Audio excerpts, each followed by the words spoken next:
Welcome back to Newsday. Let's go live to Melbourne. Joining me is the member for Menzies, Keith Wolahan, Liberal MP. Keith, thanks for your time. Listening to what Peter Dutton said this morning on the Nine Network, he was asked, would he be taking money off his own constituents if he were to try and revoke the Labor tax plan? He says he won't do that. Seems pretty clear that where the Liberal Party is going to head in broad terms. What's your take on the tax debate right now?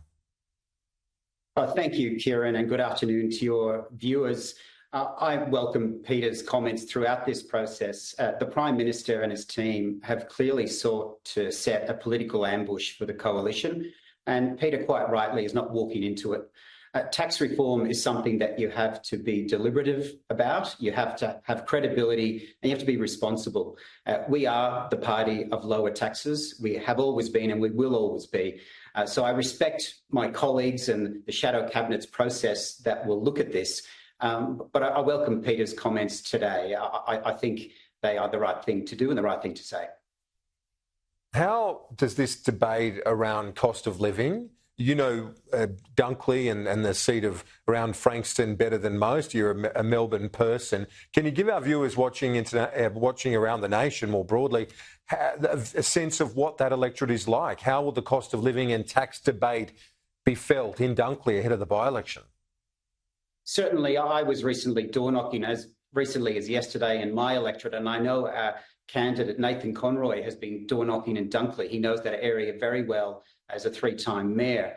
One of the things both have in common is that we're a similar distance from the centre of Melbourne, and house prices are extremely expensive. So for young families to save a deposit and then to afford just a basic modest home really pushes their income. And so all of the rate rises that we've seen throughout this term of the Labor government have put enormous pressure on those families. So cost of living isn't just a word, it's not just a slogan.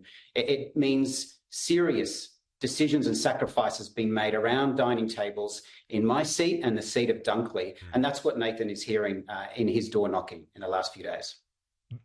The government and the Prime Minister needed to start the year by telling Australians that they're listening and they get that pain that you talk about. Is there any feedback? Have you got any response from constituents in relation to the broken promise? Is that resonating?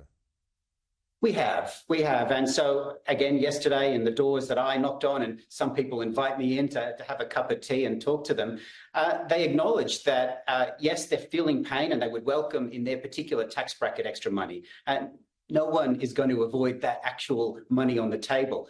But they say they wish it wasn't done this way. They wish it was done in a more consultative way, that we were actually putting these out to the public earlier. They know that the election was built on a lie.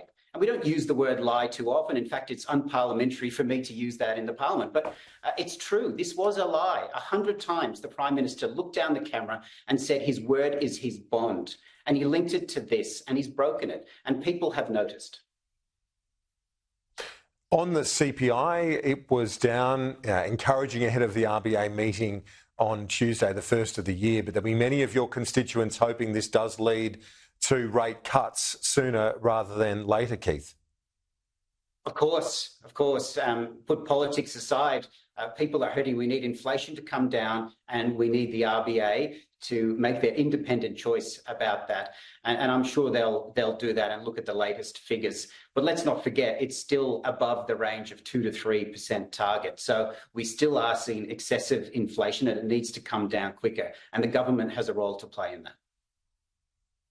Do you think that the state premiers, Stephen Miles and others that have chimed in with their thoughts, that's clearly politics, Queensland going to an election in October, the RBA, you wouldn't imagine it wouldn't really shift the dial in terms of their deliberations to hear the premiers chirping? No, of course not. I'm on the House Economics Committee and we have the RBA appear before us, that they are professional people who will make an independent decision. But we all know why the state premiers are doing this. It's a distraction from their own issues, their own debt, particularly here in Victoria, but also that they're banking on the RBA reducing rates, and then they get to say, well, that's because of my talking point or my press release. And I think Australians can see through that. Keith Wolahan, Liberal MP. We'll see you next week. Thanks. Thank you, Kieran.